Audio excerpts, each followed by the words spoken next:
안녕하십니까. 수도권 투데이 유석현입니다. 정부가 내놓은 기초연금안으로 인해서 국민연금 가입자들이 손해를 본다고 합니다. 국민연금 탈퇴를 부른다는 지적도 있는데요. 잠시 후에 자세한 내용 알아보겠습니다. 어쩔 수 없이 빚을 졌는데 도저히 갚을 길이 없는 분들이 개인 회생이나 개인 파상을 신청합니다. 오늘 부자 가족 만들기 시간에 그 내용 자세히 알아보겠습니다.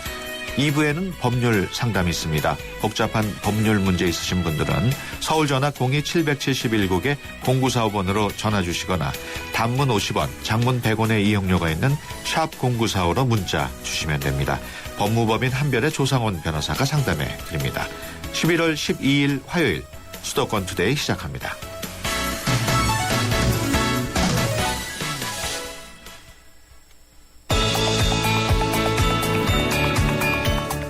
여러분은 지금 대한민국 유일의 수도권 전문 프로그램 YTN 수도권 투데이를 듣고 계십니다. 이 시간 진행은 베테랑 기자 유석현 앵커입니다. 투데이 이슈 점검 시간입니다. 국민연금에 가입하지 않아도 모든 노인에게 공평하게 주겠다던 기초연금. 그 후폭풍이 계속되고 있습니다. 현재 정부의 기초연금 안이 유지되면 국민연금 가입자들의 피해를 막을 수 없다고 하는데요. 오건호 내가 만드는 복지국가 공동운영위원장 전화로 연결해서 자세한 내용 얘기 나눠보겠습니다. 안녕하십니까?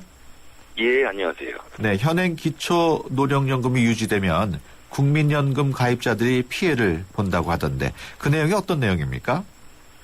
아무래도 지금 젊은 세대들은 이후에 국민연금 가입 기간이 길게 될 겁니다. 네. 그래서 국민연금 가입 기간이 길수록 기초노령연금액이 더 많이 감액되니까 네. 거기서 불이익이 따른다 이런 이야기가 되는 거고요. 네. 최근에 국회 예산정책처에서 아주 구체적인 분석 자료를 내놓았는데 네.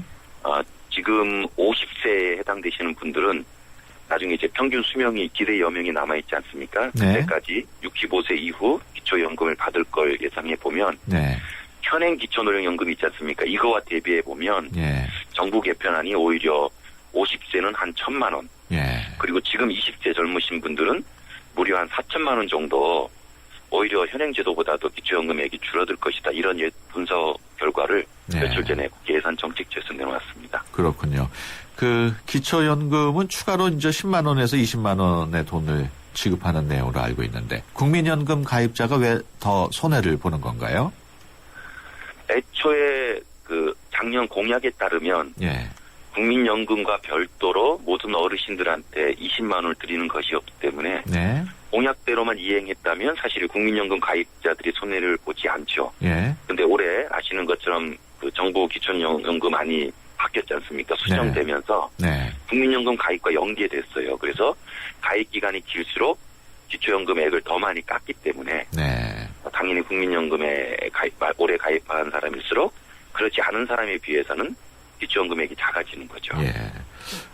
그렇게 된다면은 국민연금 탈퇴하겠다는 분들이 늘어날 수도 있을 것 같은데 어떻습니까?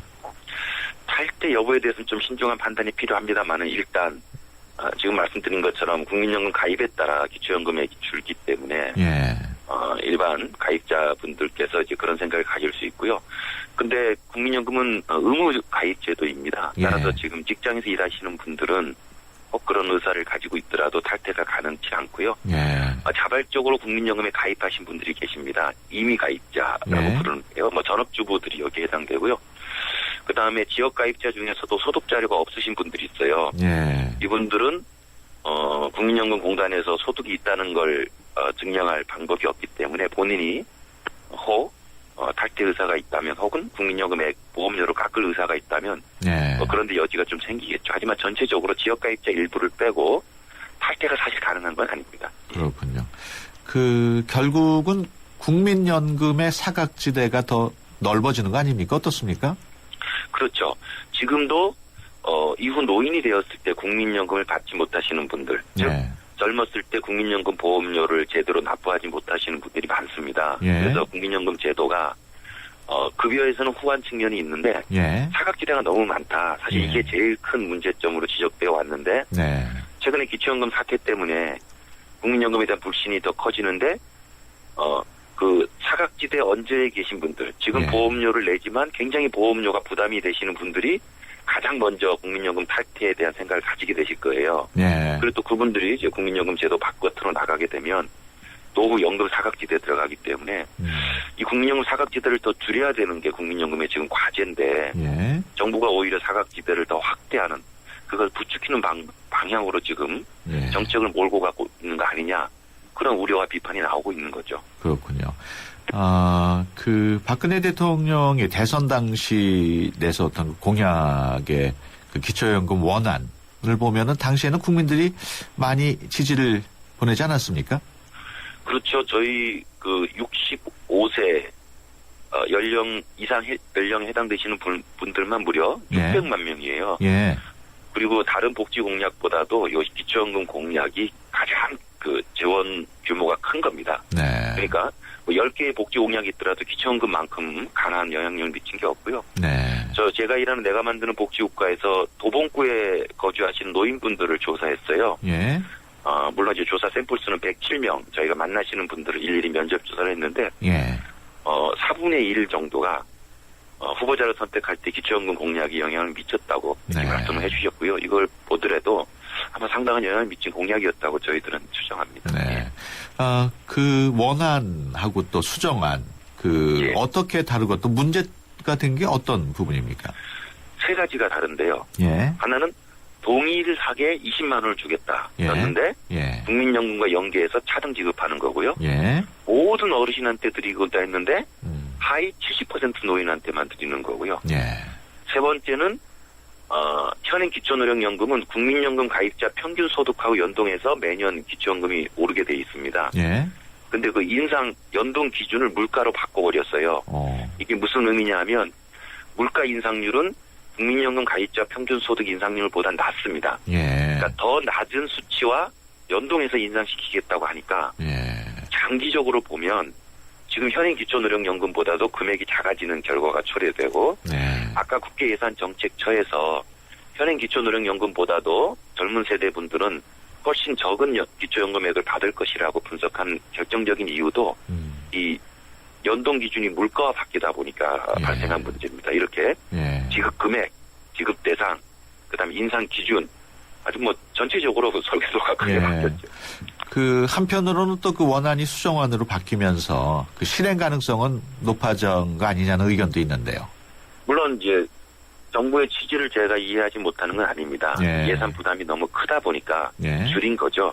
그러면서 당연히 애초 정부 공약 원안보다는 소요 재정은 줄어듭니다. 예. 또 그런 면에서는 이제 집행 가능성, 실행 가능성이 높아졌다고 볼 수 있는데요. 예. 하지만 여기에도 문제점은 따릅니다. 물론 이제 공약을 이행하지 않았다는 정치적 부담도 있고요. 예. 그다음에 하위 70%만 골라서 드려야 되기 때문에 그리고 이제 기초연금이 20만 원까지 이제 커지다 보니까 예. 많은 어르신분들이 70% 안에 들어가기 위해서 대단히 임의적인 판단을 할 수 있습니다. 예를 들면 모든 자산들을 예. 뭐 상속 증여한다든지. 예. 그래서 굉장히 형평성 논란이 커질 것 같고요. 예. 또 하나는 결국은 이 기초연금은 돈이 많이 드는 정책인데 예. 결국 상위 계층 분들이 세금을 내셔야지만 이 기초노령연금이 지속 가능합니다. 네. 그렇다면 상위 계층한테도 20만 원을 드리고 그 능력에 맞게 더 많은 세금을 요청하는 게 선순환적으로 재정을 마련하고 기초연금을 예. 지속 가능한 제도로 안착시킬 수 있는 게 아닌가 저는 네. 그렇게 생각합니다. 예. 그 국민연금에 대한 이제 불만이 커지면서 앞서 말씀하셨습니다만 젊은 세대들 특히 그 연금에 가입하지 않을까 걱정이 되는데 어떤 개선책이 필요할까요? 그러니까 이거는 두 가지를 우리 청취자분들께서 주목해 주셔야 되는데요. 예. 지금 저희가 손해라는 건 현행 기초노령연금에 비해서 손해가 발생한다는 겁니다. 예. 따라서 정부는 공약대로 이행을 하라 이런 의미를 가지고 있는 거고요. 예.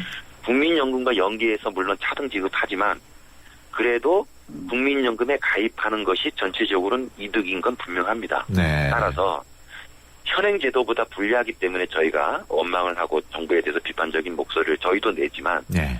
젊으신 분들이 국민연금에 가입하지 않겠다 예. 이런 생각을 하시는 건 저는 그렇게 적절치 않다고 보고요. 네. 사실 그래서 정부가 제가 너무 안타깝고 미워해요. 예. 자꾸 이렇게 국민연금을 부추기는 방식으로 정책을 추진하니까 예. 당연히 노후복지제도로서 국민연금이 기둥이 돼야 되는데 그렇군요. 가입자들이 국민연금에 가입하지 않겠다 이런 생각까지 드는 거 아니겠습니까? 예. 저는 그렇죠. 정부가 국민들이 이런 생각이 들지 않도록 예. 방향을 잘 잡아주시길 바라고 저는 그게 애초 공약대로 이행하는 예. 대단히 단순하고 명쾌한 방안이 있다고 봅니다. 그렇게 해주시기를 간절히 부탁드립니다. 예.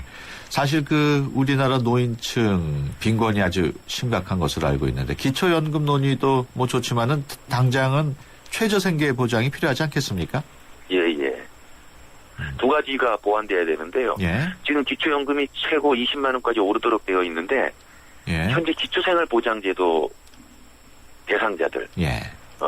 이 지금 150만 명 중에 한 7, 80만 명, 한 절반 정도가 노인들이신데요. 예. 이분들은 기초연금 인상에 대해서 아무런 혜택을 받지 못해요. 그렇군요. 그러니까 저희가 그러니까 기초생활보장제도를 받는 그 이상의 분들만 예. 기초연금 인상 대상이기 때문에 예. 오히려 지금 역차별이 발생하고 있습니다. 저는 그래서 이번에 기초연금 20만 원 올릴 때 예. 현재 기초생활보장 수급자에 해당되는 어르신들한테도 예. 이 혜택이 같이 가도록 네. 제도 설계가 돼야 되고요. 예. 또 하나는 지금 어르신들이 10만 원 기초노령연금을 받으시는데 저희가 경험해 보면 또 다수 분들이 이걸 또 병원비에 쓰세요. 예.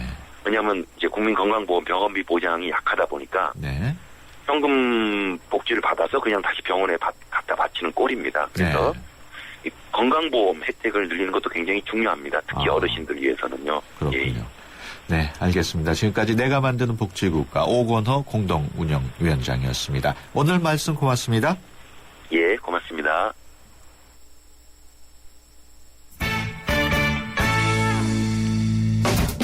재테크 전문가가 전해주는 우리 가족 부자 만들기 프로젝트.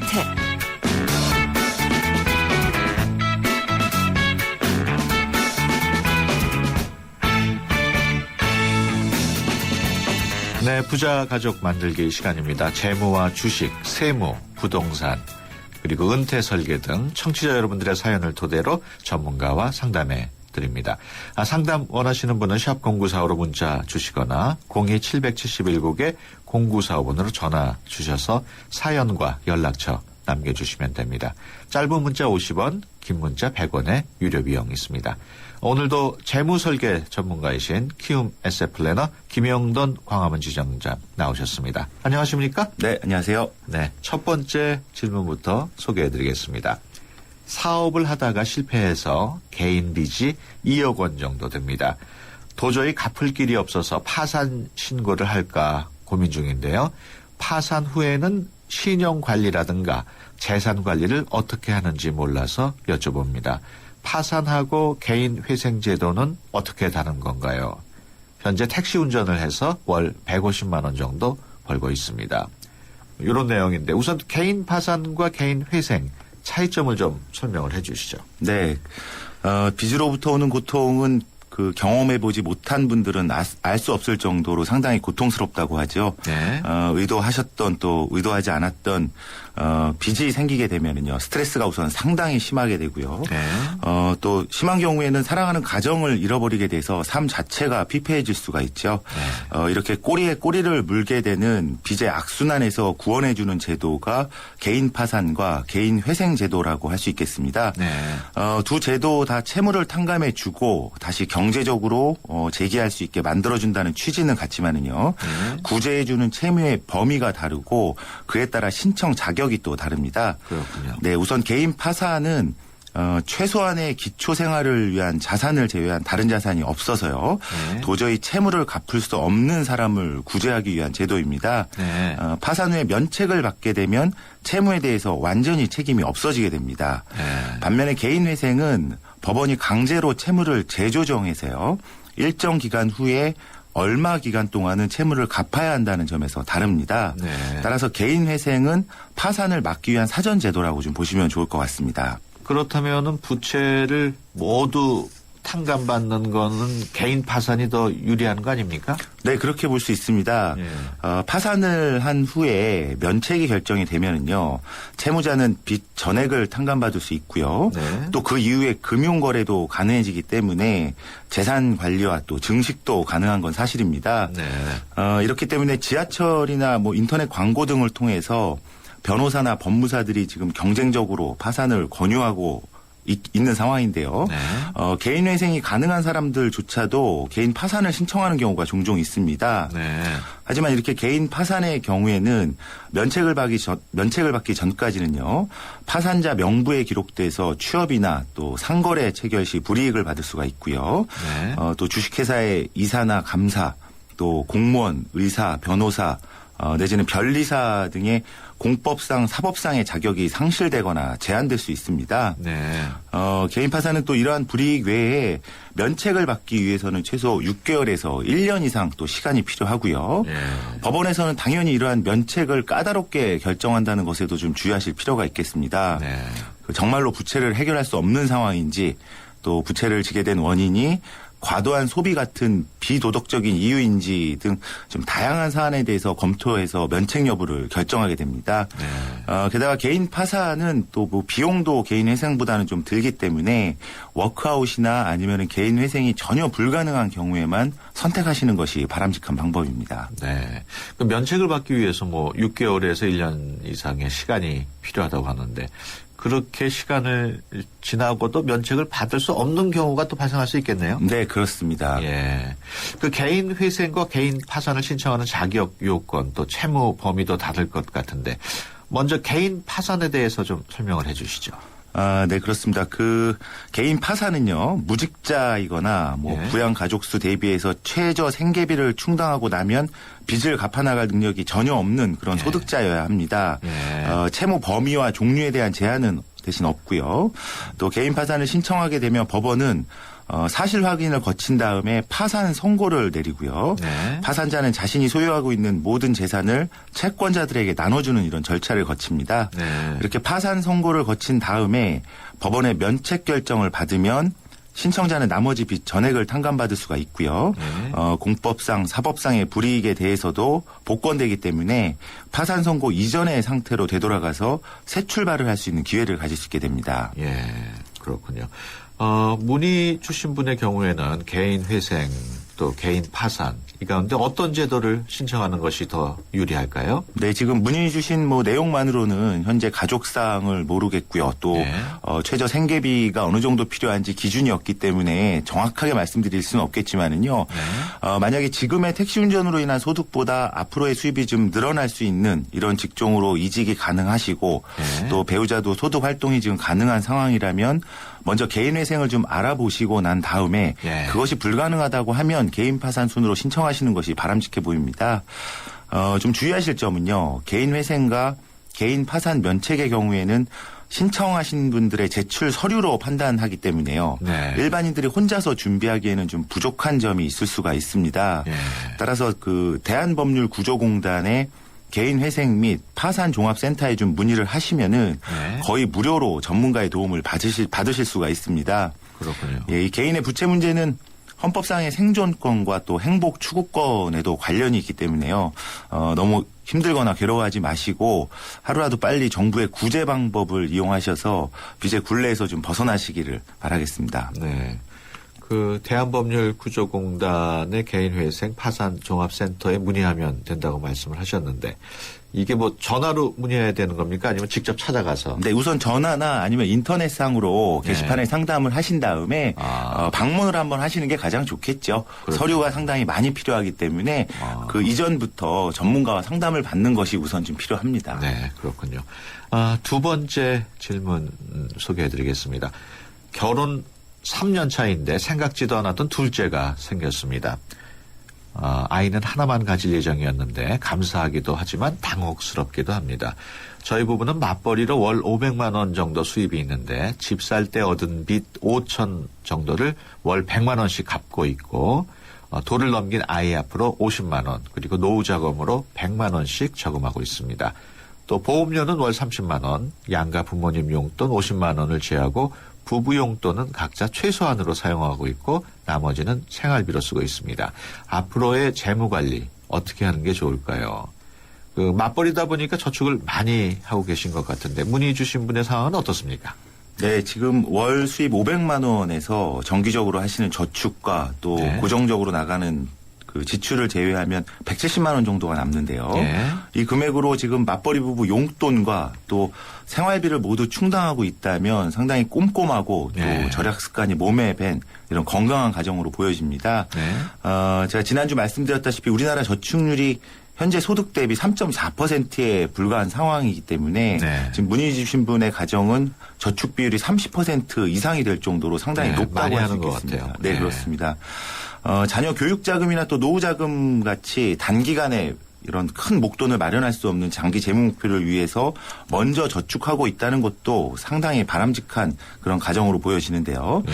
다만 앞으로 지금 계획하지 않았던 둘째를 출산하게 되면서 양육비가 증가하게 되고요. 예. 또 거주주택에 대한 고민도 새롭게 하게 될 텐데 저축 비율이 너무 장기 상품에만 편중되어 있는 것은 조정이 좀 필요해 보입니다. 네. 아무래도 둘째를 출산하면 여러 가지 좀 그에 대한 대비가 필요할 것 같은데 어떻습니까? 네, 그렇습니다. 우선 둘째를 출산하고 난 후에 소득 공백기가 발생할 수 있죠. 이 네. 기간이 어느 정도 발생하는지 또 맞벌이 여부는 계속적으로 가능한지에 대해서 냉정하게 먼저 판단하신 다음에 계획을 세울 필요가 있겠습니다. 네. 만약에 지금 여성분께서 복직이 불가능한 상황이라면 남편의 소득에 맞춰서 고정 지출의 비율을 지금부터 조정할 필요가 좀 있겠습니다. 네. 우선 그 대출 원금에 비해서 상환 기간을 좀 짧게 설정하신 것 같은데요. 네. 지금 월 100만 원씩 갚아나가고 있는 이 항목부터 상환 기간을 좀 늘려서 네. 월 상환 금액을 좀 낮출 필요가 있습니다. 네. 그리고 장기 상품인 자녀 교육 자금이나 뭐 노후 자금을 위한 저축액도요. 지금보다는 출산 후의 저축 여력에 맞춰서 지금부터 좀 재조정할 필요가 있겠습니다. 네. 장기 상품은 시간의 힘을 빌리는 복리의 힘이 더 크기 때문에요. 중도에 포기하거나 중단되는 것보다는 금액을 좀 낮추더라도 지속성을 갖는 게 더 효과적이기 때문입니다. 네. 보장성 보험료도 지금 30만 원 정도 이렇게 지출하고 계시다고 하셨는데요. 네. 현재 맞벌이 소득에서는 적절하지만 외벌이 소득으로는 부담이 될 수 있는 수준입니다. 예. 따라서 중복되는 보장이 없는지 좀 확인하시고 만기 환급형 보험처럼 좀 보험료가 높은 보험은 순수 소멸형으로 하루라도 빨리 전환해서 부담을 좀 낮추는 것이 필요해 보입니다. 아, 네. 알겠습니다. 네. 지금까지 키움 에셋 플래너 김영돈 광화문 지점장이었습니다. 오늘 말씀 고맙습니다. 네, 고맙습니다. 생명보험 우수인증 설계사 만나보셨어요?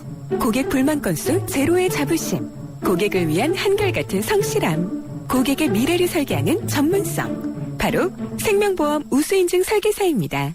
믿고 신뢰할 수 있는 생명보험 우수인증 설계사가 고객님과 함께합니다. 생명보험협회. 네. 수도권 투데이 1부 여기서 마치고요. 잠시 뒤 2부에서 뵙겠습니다.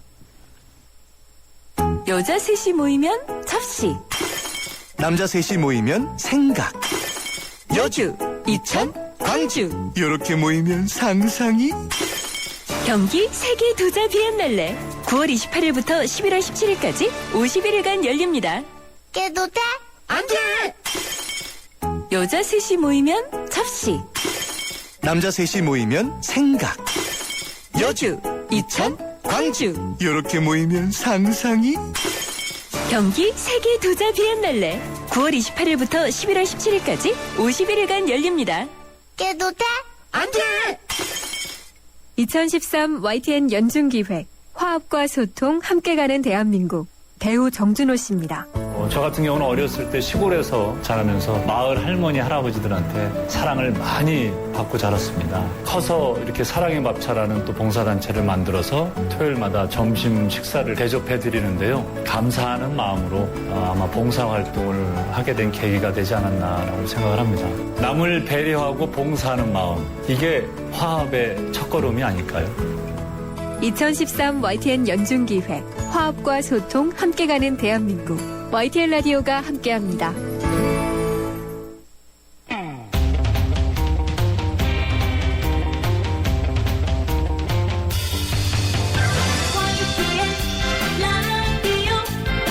느낌이 팍팍 와요. 교육 건강 재테크득 정보도 팍팍 와요. 뉴스와 생활 정보 YTN FM 수도권 투데이.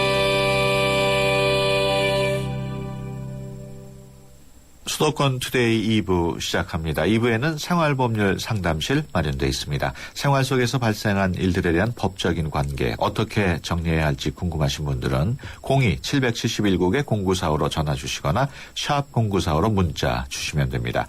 짧은 문자 50원, 긴 문자 100원의 이용료 있습니다. YTN 라디오 애플리케이션 ES로도 참여하실 수 있습니다. 수도권 투데이 2부는 수도권 뉴스 브리핑으로 시작합니다. 이윤지 아나운서 전해주세요.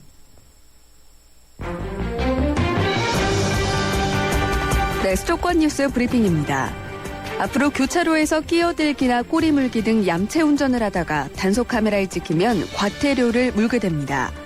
정부는 오늘 정홍원 국무총리 주재로 국무회의를 열고 이런 내용을 담은 도로교통법 시행령 개정안을 심의 의결할 예정입니다.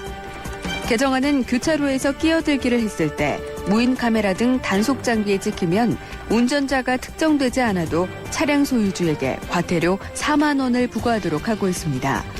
또 교통정체의 주범으로 꼽히는 꼬리 물기를 했을 때 승용차는 과태료 5만 원, 승합차는 6만 원을 각각 부과할 수 있게 됐습니다. 서울 시민 2명 가운데 1명꼴로 매일 인터넷과 스마트폰에서 성매매 알선 광고에 노출되는 것으로 나타났습니다. 서울시가 발표한 불법 성사업 인식조사를 보면 지난 3, 4월 사이 시민 1,500명을 설문조사한 결과 응답자의 47%가 거의 매일 의사와 무관하게 인터넷과 스마트폰으로 성매매 광고를 접한다고 응답했습니다. 응답자의 31%는 일주일에 2-3차례 접한다고 답해 온라인과 모바일에서 각종 성매매 광고가 범람하는 것으로 나타났습니다. 지금까지 수도권 뉴스 브리핑이었습니다.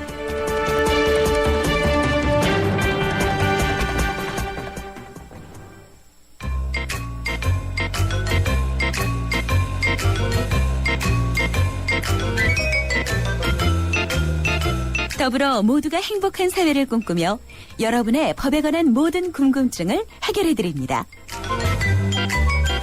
수도권 투데이 생활법률 상담실 조상원 변호사님. 네, 조상원 변호사입니다. 네, 매주 화요일에는 생활법률 상담실을 통해서 여러분의 법률 고민 해결해드립니다. 그냥 넘어가기 억울한 사연들 보내주시면 조상원 변호사께서 답변해 주십니다. 첫 번째 상담 사연입니다. 1345번으로 들어온 내용인데요. 8년 전에 아파트로 이사했습니다. 그런데 얼마 전 어머님 앞으로 우체국 등기가 날아왔는데 우리 아파트 베란다 확장과 관련해 집을 보고자 한다는 겁니다. 혹시나 싶어 구청 건축과에 확인 전화를 했는데 베란다 확장할 때 허가를 받아서 했는지 집 내부 구조를 확인해야 한다는 것입니다. 저희가 집을 매매할 당시 이미 베란다 확장이 돼 있었고 매매 당시 거기에 대한 언급도 없었습니다.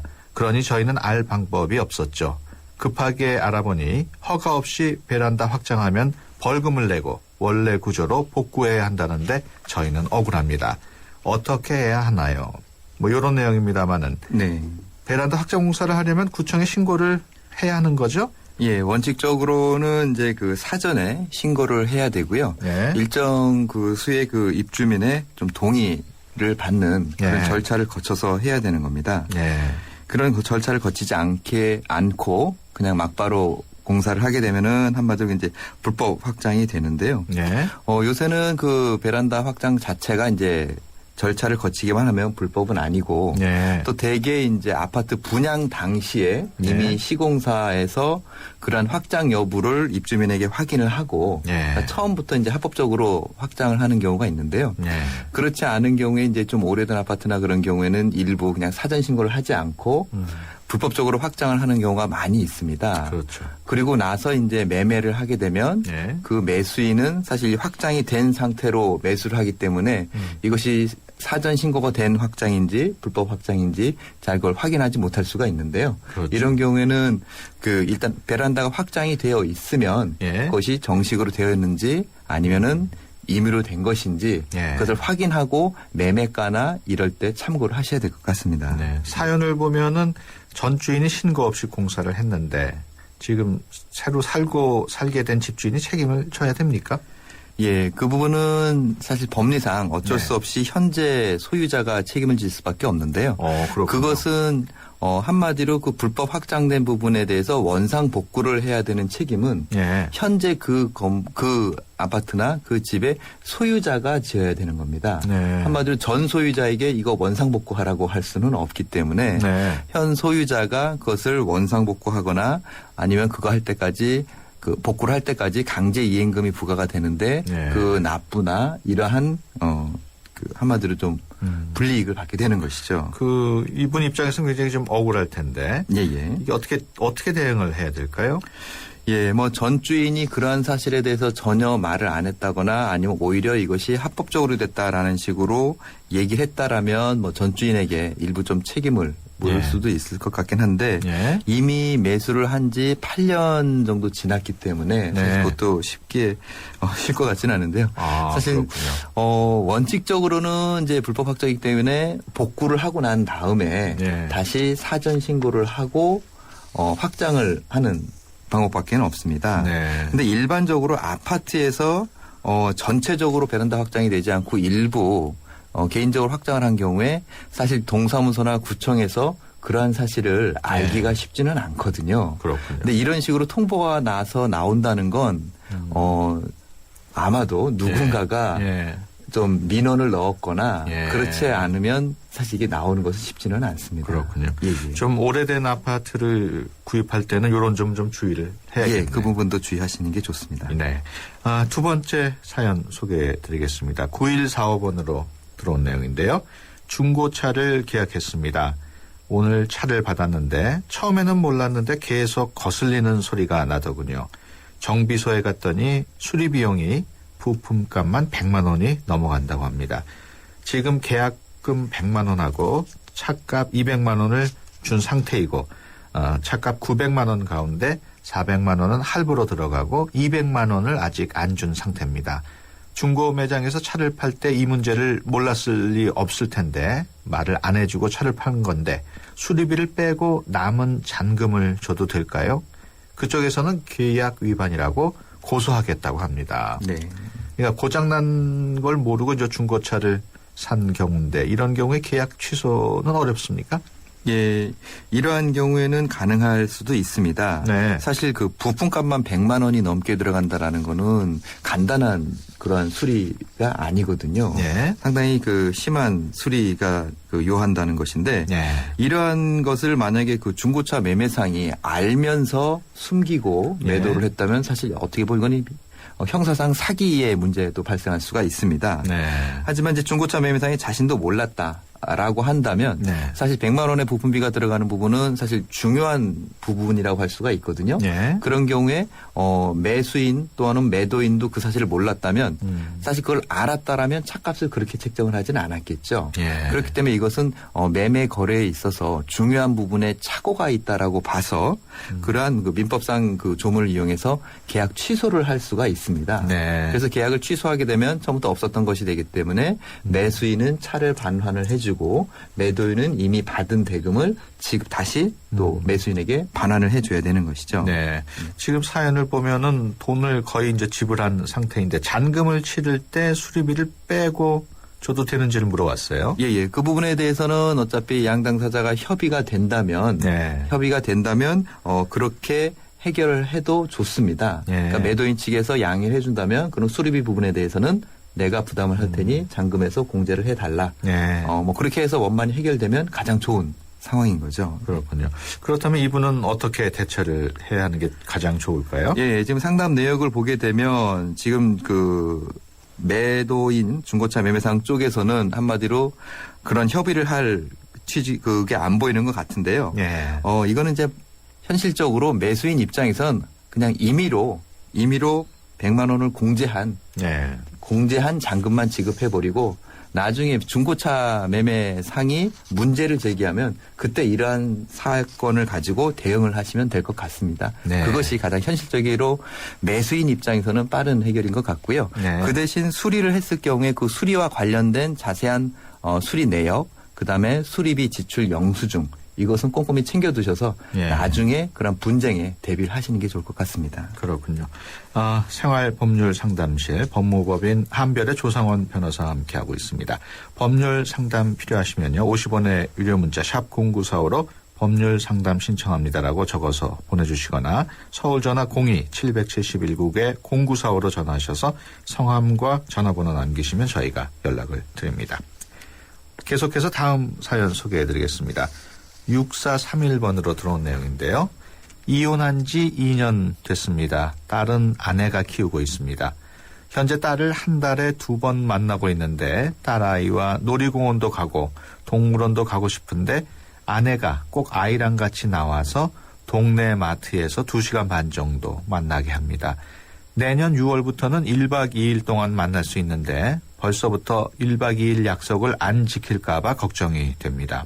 1박 2일 약속을 안 지키거나 면접 교섭을 방해해도 양육비는 보내야 하나요? 뭐 이런 내용입니다. 네.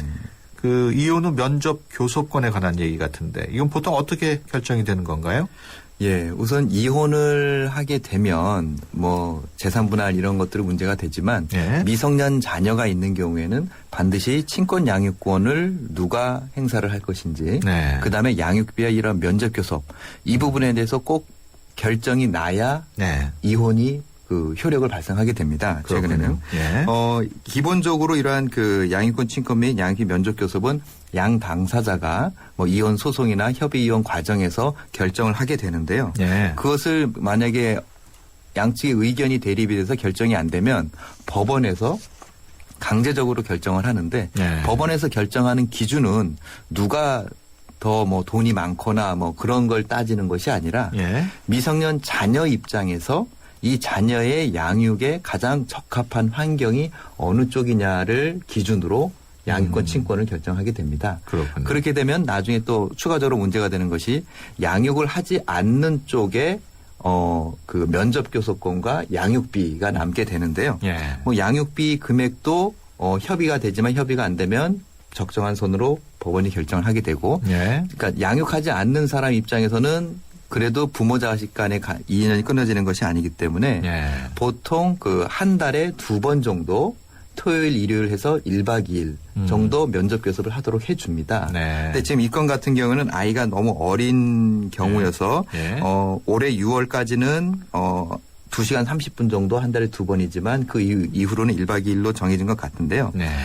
만약에 이러한 그 정해진 면접 교섭을 양육하는 부모가 지키지 않게 되면 반대 당사자는 양육권 변경 신청을 할 수가 있습니다. 네. 한마디로 저렇게 약속을 지키지 않기 때문에 양육권 자체를 바꿔달라는 신청을 할 수가 있고요. 예. 또 하나는 양육권을 그 면접 교섭을 지키지 않았을 경우에 한마디로 벌칙적으로 어떤 뭐 금전적인 예. 배상을 하도록 해버리는 거죠. 예. 그런 식으로 해서 간접적으로 면접 교섭을 지키도록 강제하는 그런 방법이 있습니다. 그러면 지금 보내온 그 문의 내용처럼 면접 교섭을 방해할 경우에 양육비를 안 보내도 됩니까? 그것은 아닙니다. 예. 이런 면접 교섭과 양육비가 상당히 인과관계가 있어서 예. 하나를 하지 않으면 이것도 안 해야 되는 그런 조건 관계에 있는 것은 아니고요. 예. 양육비는 별도로 이것은 일반 분들이 오해하시는 게 양육비가 그 부모의 그 자기 뭐 배우자의 생활비를 보태준다라고 생각을 하시는데 그것보다는 예. 부모로서 자녀에 대한 양육 책임이 있기 때문에 예. 그래서 일부 분담한다는 취지거든요. 예. 그렇기 때문에 사실 면접 교섭이 이루어지지 않더라도 양육비는 지급을 하는 것이 맞습니다. 그렇군요. 그러면 이분 경우에 면접 교섭을 제대로 이제 이행하도록 하려면 어떤 절차를 밟아야 될까요? 예. 사전에 약속을 지키지 않을 것 같아서 어떤 절차를 밟을 수는 없고요. 예. 실제로 막 수회 이상 면접 교섭 약속을 어긴다면 제가 방금 말씀드린 것처럼 그러한 그 간접 강제 방법이나 예. 아니면 심지어는 양육권 변경 신청 등 하실 수가 있겠습니다. 네, 그렇군요. 계속해서 다음 사연 소개해드리겠습니다. 7971번으로 들어온 내용인데요. 옆집에서 빌라를 신축하면서 저희 집 담 옆에 흙을 쌓아 넣었다가 저희 담을 허물었습니다. 빌라를 짓는 사람이 공사가 마무리될 때 담을 해주겠다고 구두로 약속했습니다. 그런데 빌라가 완공되고 분양도 됐지만 여전히 저희 담은 그대로 있습니다. 전화를 하면 해주겠다고 하고 그 후로는 연락이 없습니다. 어떻게 해야 할까요? 이런 내용입니다. 네. 구두로 이제 계약을 했다 그러는데 이게 구두 계약이라도 아무튼 이게 담벼락을 훼손한 내용인데 예, 예. 이거 보상을 해야 되지 않습니까? 어떻습니까? 예, 예. 이 건 같은 경우는 어떤 구두 계약이라기보다는 일방적으로 흙을 예. 쌓아놓은 사람 측에서 예. 이 상담자분의 재산을 침해를 한 경우입니다. 예. 그렇기 때문에 당연히 이것은 불법행위를 구성하는 것이고 그거에 따른 손해배상으로서 예. 이 담을 원상복구를 해줘야 되는 것이죠. 예. 그 들어간 비용, 물론 이제 뭐 영수증이나 이런 것들을 첨부를 하셔서 그 비용을 예. 상대방한테 소송적으로 청구를 하실 수가 있겠습니다. 네, 그렇군요. 법무법인 한별의 조상원 변호사와 함께하고 있습니다. 법률 상담 필요하신 분은 50원 유료 문자 샵 0945로 법률 상담 신청합니다라고 적어서 보내주시거나 서울 전화 02771국에 0945로 전화 주셔서 성함과 전화번호 남기시면 됩니다. 계속해서 다음 사연 전해드리겠습니다. 3324번으로 들어온 내용인데요. 업무 중에 1.5톤 트럭을 타고 가다가 사고가 났습니다. 앞자리에 자리가 없으니 신차민 저는 뒤에 타라고 해서 그 트럭 뒤에 탔는데 산재 처리하면 금액이 적다고 해서 자동차 종합보험 처리를 했습니다. 트럭 뒤에 탑재했기 때문에 제 과실이 20%라고 하고요. 우측 십자인대가 파열돼서 재건수를 받았습니다. 손해사정사부는 위자료를 업주한테 청구하라고 합니다. 위자료라는 게 정말 가능할까요?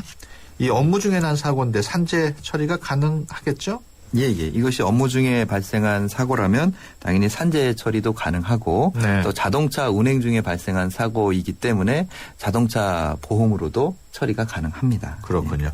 그 자동차 보험 처리를 했다고 하는데 자동차 보험하고 산재는 둘 가운데 하나만 선택해야 합니까? 예, 예. 이러한 경우는 이제 실손보험 성격이기 때문에 네. 중복으로 해서 양쪽에서 받을 수는 없고요. 네. 어느 한쪽에서 그러한 그 실손이 그 보상이 되면 예. 나머지 한쪽에 추가적으로 요청할 수는 없습니다. 예. 그렇군요. 예. 그러면 위자료라고 하면 어떤 걸 말하는 건가요? 예, 일반적으로 사고가 발생하게 되면은 이제 위자료 문제가 발생하게 되는데요. 이것은 이제 정신적인 손해배상이라고 생각하시면 됩니다. 네. 실제로 몸에 상처가 났거나 물건이 고장이 났다면 그 물건을 고치거나 이러한 그 상처를 치료하는 것은 어떤 직접적인 손해에 대한 배상이 되지만 이러한 그러한 것으로 인해서 정신적으로 고통을 또 받을 수가 있지 않습니까? 예. 그 부분에 대한 그 배상이 위자료라고 하실 수가 있는데요. 예.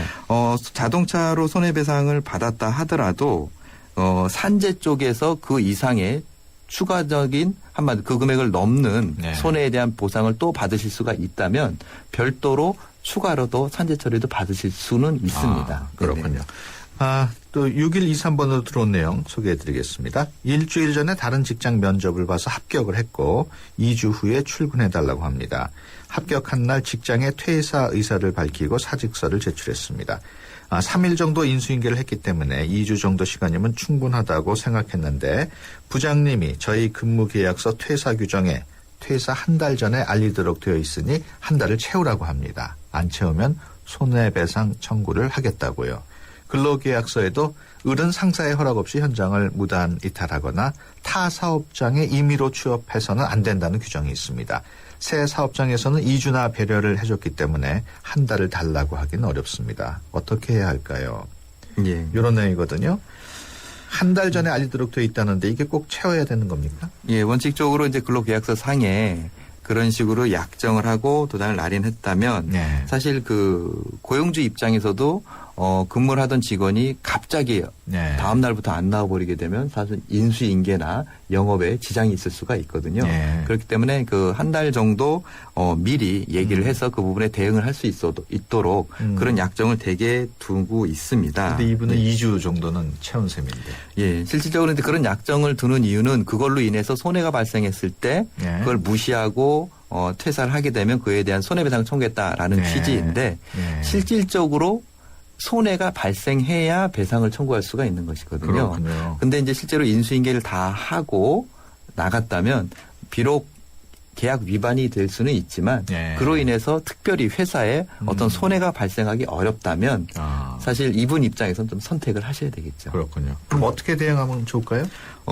지금 새로 가는 회사와 네. 지금 현재 있는 회사 어느 한쪽에 사정을 말씀을 드리고 네. 양해를 해주는 쪽에 그것을 받아서 처리를 하면 되겠지만 그렇군요. 어느 양쪽 다 양해가 안 된다고 한다면 네. 본인이 어느 네. 한쪽은 포기를 해야 될 것 같습니다. 그렇군요. 네, 지금까지 법무법인 한별의 조상원 변호사와 함께했습니다. 오늘 말씀 고맙습니다. 네, 고맙습니다. 2014년 새로운 도로명 주소가 전면 사용됩니다. 거래하던 은행, 카드, 보험 등의 기존 주소를 도로명 주소로 변경하세요.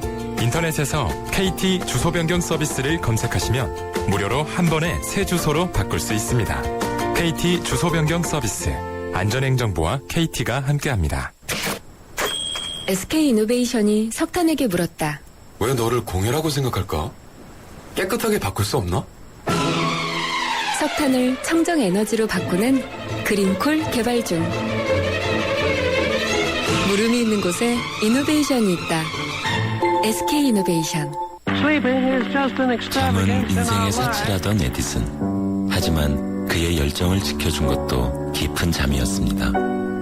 짧게 자도 깊고 편안하게. 시대의 리더와 함께한 시몬스. 당신의 인생과 함께합니다. 흔들리지 않는 편안함. 시몬스. 마케팅 인사이트 고객 서비스 만족도 2년 연속 1위. 쉐보레 11월 혜택. 쉐보레차 구매하고 최대 120만 원 지원받고 스파크나 크루즈 디젤 최대 3년 무이자로. 최대 3년 1.9% 초저리로 할부까지. 지금 당장 쉐보레로. 11월 30일까지 일부 차종 제외. Chevrolet, find new roads. 네, 수도권 투데이 오늘 수서 여기서 마치고요. 내일 오전 9시 10분에 다시 찾아뵙겠습니다. 함께해 주신 여러분 고맙습니다.